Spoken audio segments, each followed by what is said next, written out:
Yo, you back here on the show, and today we are blessed with Myiah Lynnae. What's going on with you? Tell the people who you are, man. What's up, guys? My name is Myiah Lynnae. I'm a singer-songwriter from Virginia.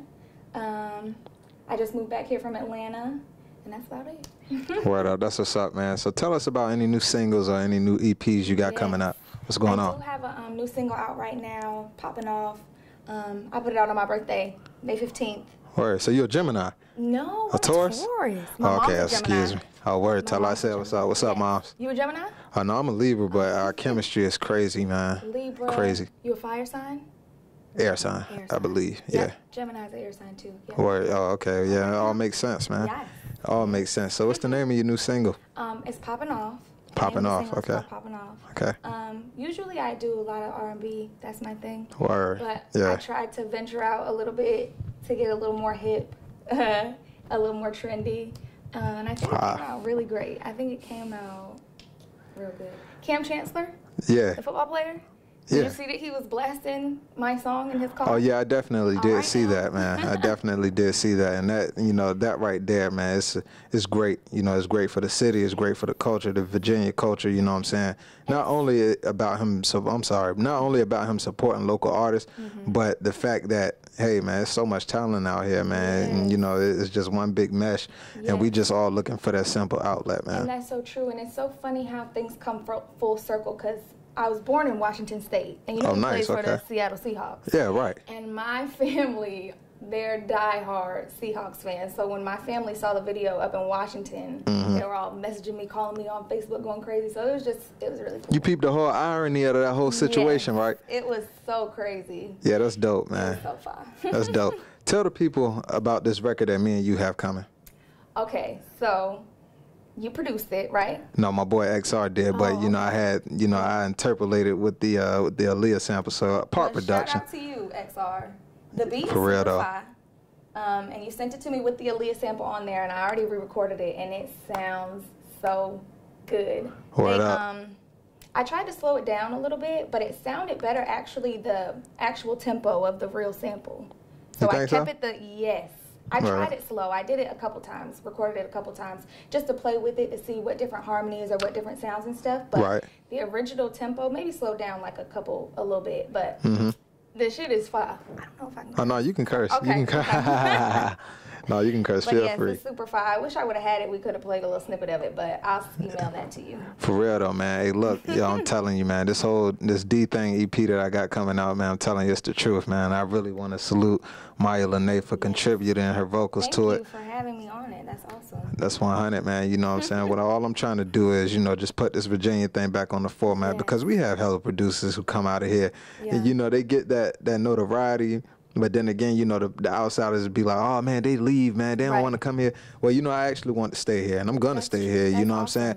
Simply because, you know, I want to prove to them that I am, you know what I'm saying, well, me and my partner, Gmail, you know what I'm saying, we are, you know, the epitome of production down here right now, simply because, you know, we got a natural sound, we got a hip-hop sound, and, you know, the media, they try to already portray the trap as hip-hop now, and that's what, you know, creates this whole beef, you know, between the young and the old. But you see, like I said in my last episode, you know, they know niggas don't think, so they're gonna go ahead and do that, and then that's gonna bring the old people on the young people like, hey, it's a trick, man. They know that this is not hip hop, this is trap rap, so they're gonna label it hip hop, so you, the old guys, can come and beat down on us, the young guys, and then all the niggas just beefing. Like, that's all they want. So you have to think about these types of things, man. That is true. But, you know, I just, you know, every now and then on the show, man, I drop a jewel upon your melon. You know, it ain't nothing. It ain't nothing. So let's get into something. Let's see here. How old are you? 22. Just turned 22 on the 15th of May.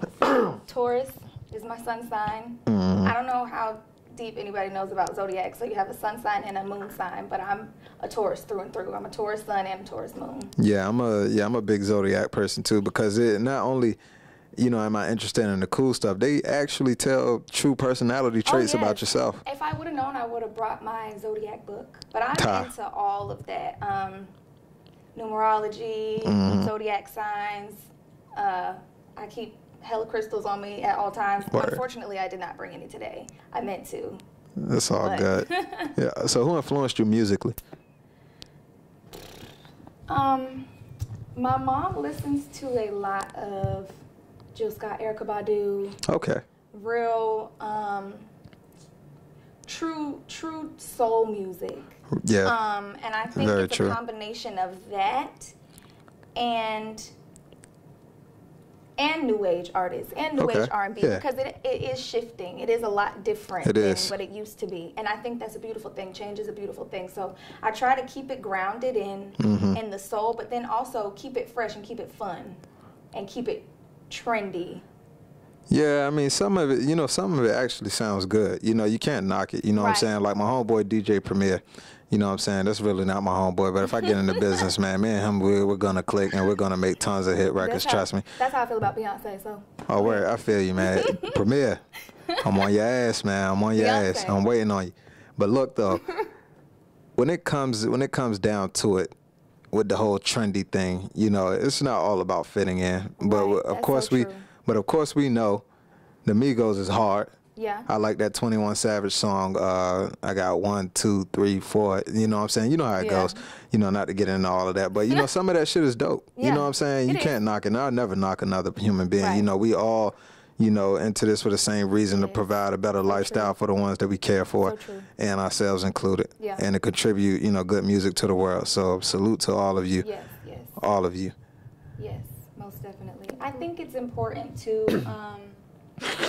it's difficult to, I think the hardest part about being an artist is really finding yourself. Because I know when I first started as a soloist, I felt the pressures of, well, it has to be trendy and it has to be what the people want to hear.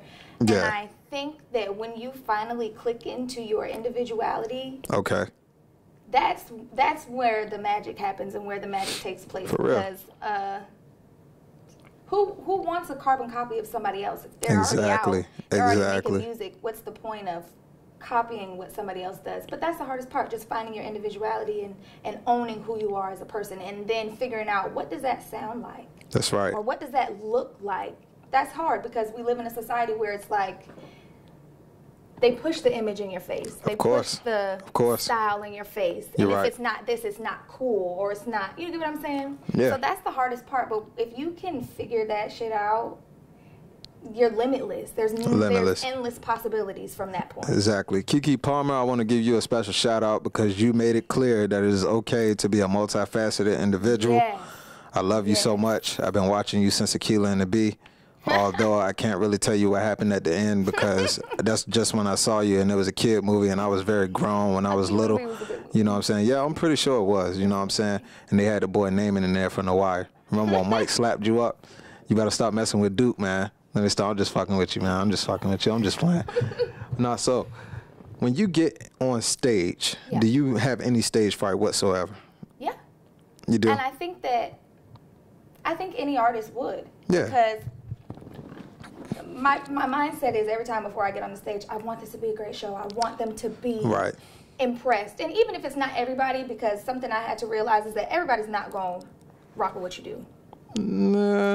Yeah. It's true.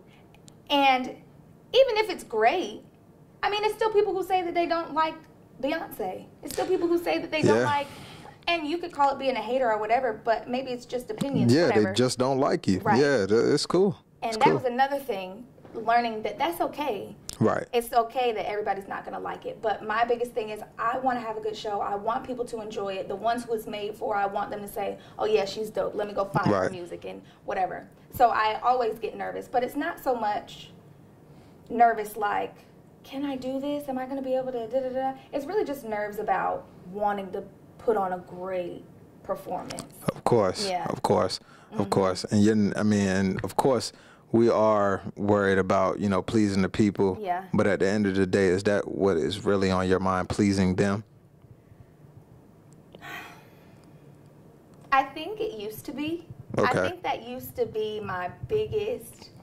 When I first got back here from Atlanta, my stepdad had told me to watch the Purple Rain movie. Oh, yeah. I love Prince. Rest heavenly. Rest in peace, man. Yeah, we do. The revolution. But he had me watch it, and basically the moral of the story is he kept doing those shows night after night in that same club. They were ready to put him out because he was doing music that apparently you know, nobody really wanted to hear. Right. Nobody was digging Right. it. And Right. if he couldn't pull the audience in, they was going to kick him out. But he kept being himself, and he stuck to his guns, and he kept doing his thing. Right. And at the end, everything turned out exactly the way that it was supposed to for him. The audience Correct. came out. They showed out. They loved what he did. So what I got from that was to not worry so much about pleasing the people. And when you go and you do things, make sure that you do it for yourself and from your heart. And that's really what's going to win them over in the end. Of course. Yeah, you're right, man. And, you know, I kind of can relate to that simply because, you know, I had did a song one time and it was called Hit Your Endo Again. You know what I'm saying? Like, and I grew up on Snoop and all of them back in the day since I was a kid. So at one point, you know what I'm saying, just knowing how my creative, you know, juices are and how they flow, you know, I knew it was very unique out here to do.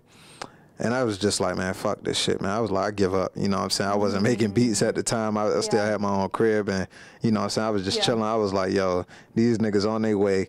You know, the people who gave me the beats, they're heavily involved right now in the industry. And I'm just like, yo, fuck it. I was like, I'm cool. And one day, the Lady of Rage, you know, you probably not know her by that name. You know, a lot of people don't know her by that name. But she played on Next Friday as Baby D. You know what I'm saying? Okay. Yeah, so the Lady of Rage, you know, the social networking platform is very, you know, convenient. It is. And I had hit her up. I sent her an email of the song, and she hit me back like maybe 6 months later and was like, yo, reminds me of Snoop and us back in the day. Keep going. And I was like, yo. I was like, okay, all the shit I said about me quitting, I don't quit. You know, I was like, I was just playing God. I don't quit. And it wasn't just because she emailed that back to me. It was the simple fact that, okay, you have a professional who did the Chronic album. You know what I'm saying? You have a professional who did this and that. And she told you, do not give up. So I was like, yo. That's so true. I was like, yo, that's it. That was all the inspiration that I needed because I was like, hey, you got this lady right here who's on the dopest album in hip-hop ever today. And you have New Yorkers, you know what I'm saying, the East Coast representatives, the hard hitters who will tell you that the Chronic album was the best sonically album ever put out on this earth, which it is. It really is. It is not even opinionated at this point. Like, you sit down and you sonically listen to that album like, hey, track for track. Yeah, track for track is crazy, man. Crazy. So I'll have to listen to it. But that's really true. Sometimes I think if you're not an artist, you don't realize how much mental, physical, and emotional work goes into the process. Yo, because tell me about it. You're racking your brain. Well, do these words sound right? Or does this sound fit right with this beat? Or how can I make this express how I feel inside and then make it relatable to other people? Or, you know, you go through all these things and these thought processes, and it's hard. And then feeling like you're maybe not getting the recognition, or nowadays everybody's a watcher, nobody's a participant. So you put music out or you do things and you're not getting feedback, or it's like you're feeling like you're stagnant.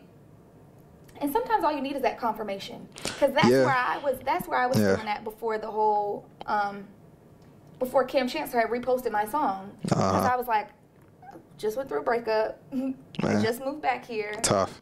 I don't know what do I do now? Like, what the fuck do I do? And then I'm thinking, like, I don't even know if I want to do this. Do I even have the emotional energy to do this right now? And he fucking sent me that DM, and I was like, okay. Wow, so how did he know you? Him. My mom, when I was living in Atlanta, to be completely honest, I was not taking advantage of the opportunity. What? Yeah, I understand. Trust me, I can relate. Opportunity is everywhere. I can relate, yeah. But I just wasn't. I wasn't really getting out the house, but it also didn't help that I'm 22, but I don't have a driver's license. Okay.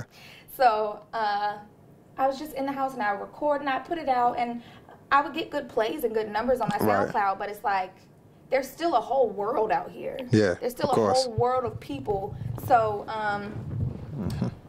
when I moved back here, I started feeling regret, like I should have went out and I should have made new connections with different people, and I should have made myself more known, blah, blah, blah, whatever. Virginia do that shit to you. Yeah. Trust me, it will. And then I got back here, and like I was telling you before we started, not knowing what do I do now from this point? Now that I'm back here, what do I do, or what avenues do I take, or what places can I go to perform, and how can I connect with the people? What the fuck was the point of what I was saying? But not knowing what avenues to take or what to do. Yeah. Damn, I had a great point. I know, it's all good. It's all good. But yeah, just nerves. I was just nervous, and I just needed that confirmation. And now I still don't know what the fuck I'm gonna do from this point. But I know that, like you said, Virginia's full of talent. Yeah. And I know that there are people who do the same things that we do. So I know that it's possible to find the venues and find the places to go and perform. Right. You just gotta make this shit happen. Yeah, man. You know what I'm saying? From anywhere. Like my boy Huey Briss said, man, you know what I'm saying? You just got a hardcore grind and put your feet to the streets, you know what I'm saying? You just got to do that, man. Yeah. And now him and Nico Beats is just rocking stages, man. I seen that shit with you on Evidence, boy. You know what I'm saying? That was dope right there. But anyway, let's talk to the people about the tattoo you got on your hand. You know, the Ankh. Yes, I have and the the third eye. Of Ra. What's so going this on? one is actually the Eye of Ra. But the Ankh, for those of you who don't know, this is supposed to be representative of a woman's womb. This right here is the fallopian tubes, and then this represents the male piece. And basically together it just symbolizes eternal life. And then the Eye of Ra on top.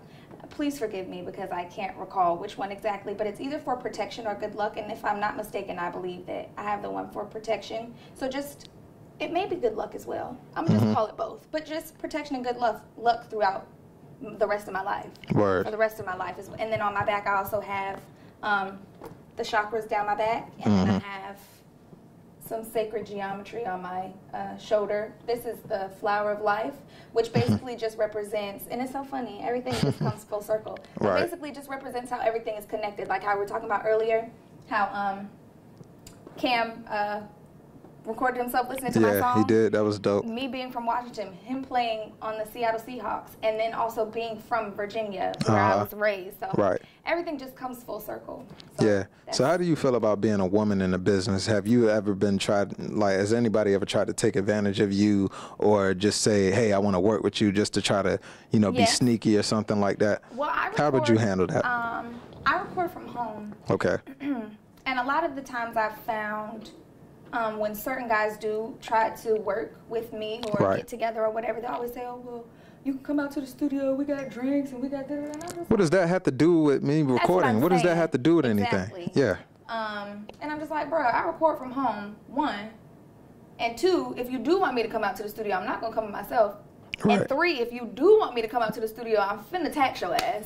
You finna pay me, like, you finna run me my money. Yeah, your time is money always. I would much rather just, but that's really the most of it. I think the only other thing is they don't take me as serious until after they hear my music. Of course. And then maybe they'll try to be a little more serious or whatever. But by then it's like, nigga, I'm good. Come on, fellas, man. We got to learn how to put the work first. Yeah. And then again, how were they beats? The beats was trash, weren't they?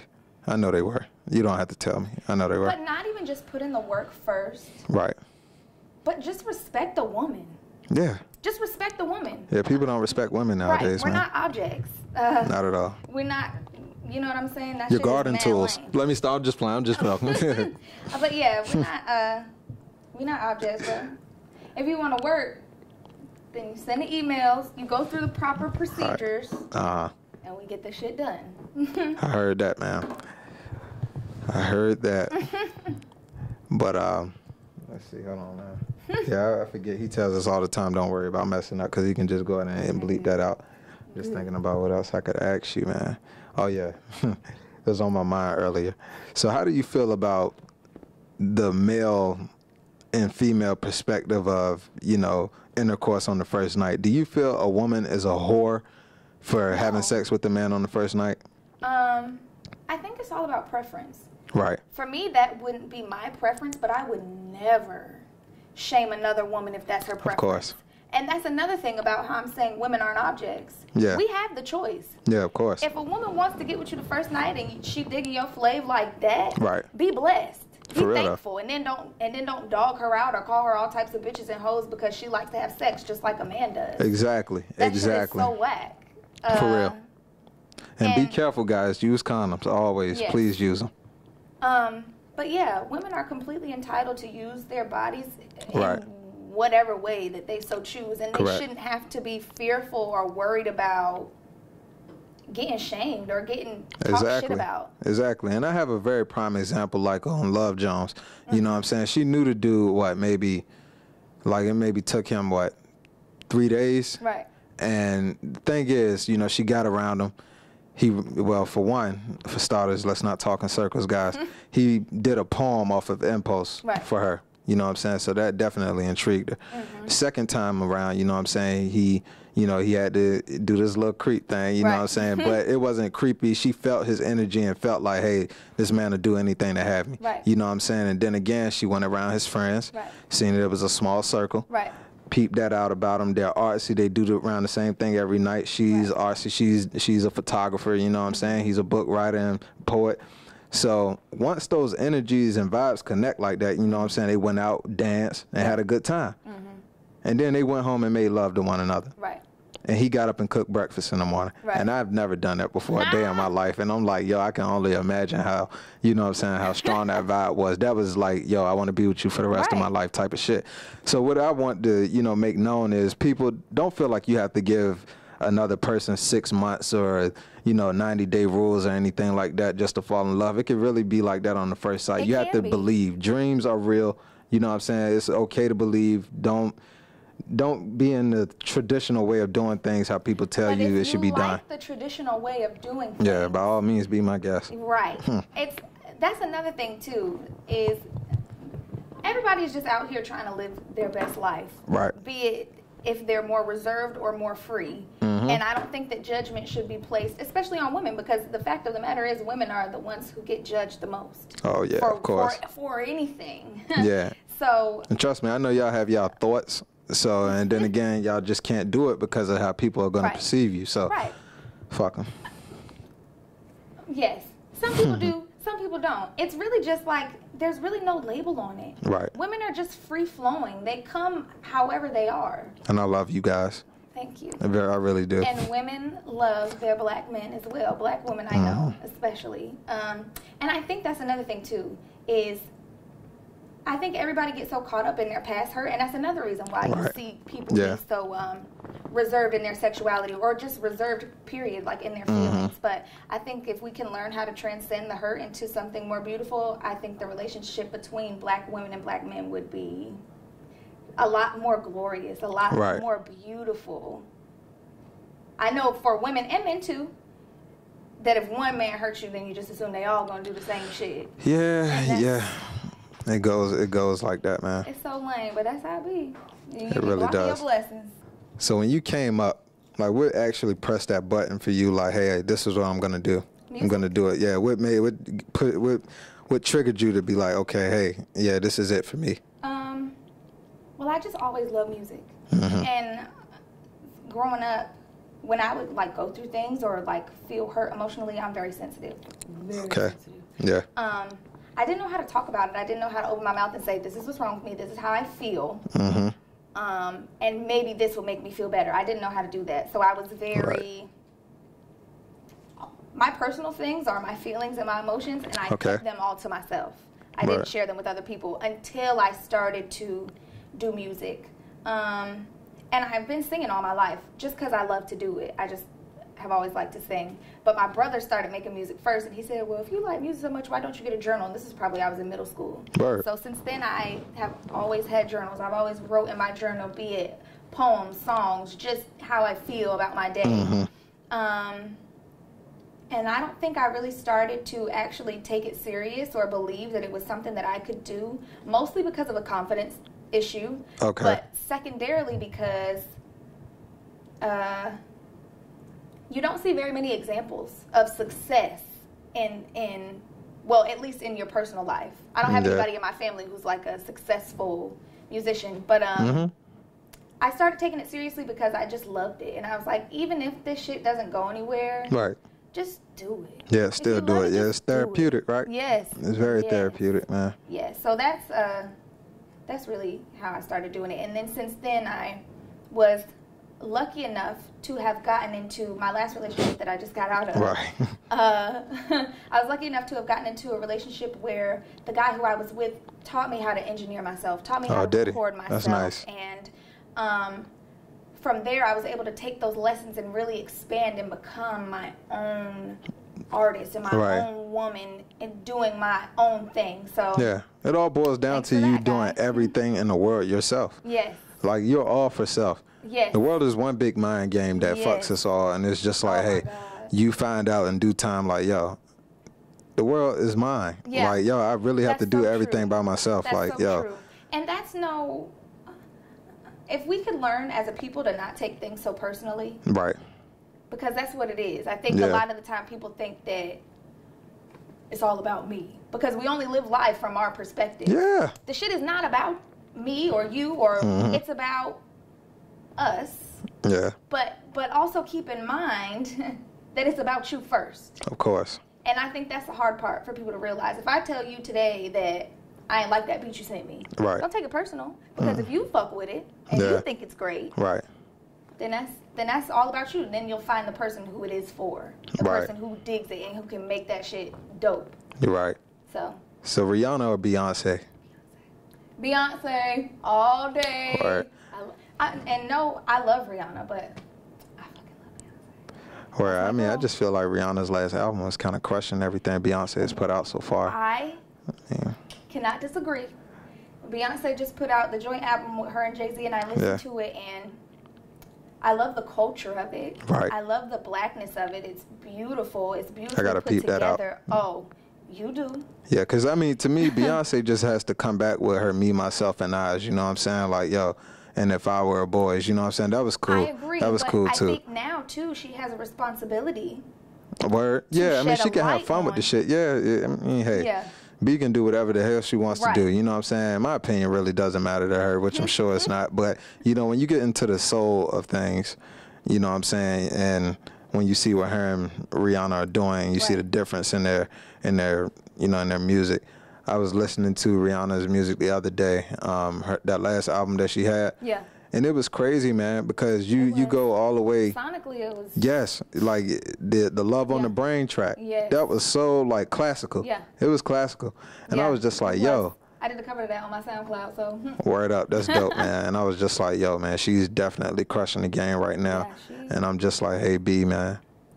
Well, I think what it is too is, like I was saying about Beyonce is really trying to shine a light on culture right now, whereas Rihanna, she's just making great music and making songs that you want to listen to and play Movies everywhere. Too. Beyonce, I think right now is in a place where it's like, it's so crazy because it's still music and it's still fun, but it's also educational. Culturally educational. Does that make sense? Yeah, it does when I sit down and think about it. You know what I'm saying? Whoever she's, you know. And I think that that's important. I think that that is, and maybe that's why I love it so much, because I think that that is important, because in the media, they want to use the black folk stuff, but they don't want it to be for black people. Of course, man. I mean, like Tupac said, he said the shit in the interview, man. They use this for their movies, their music, their everything. Me and my mom were just talking leeching off the ghetto. Because two commercials came on.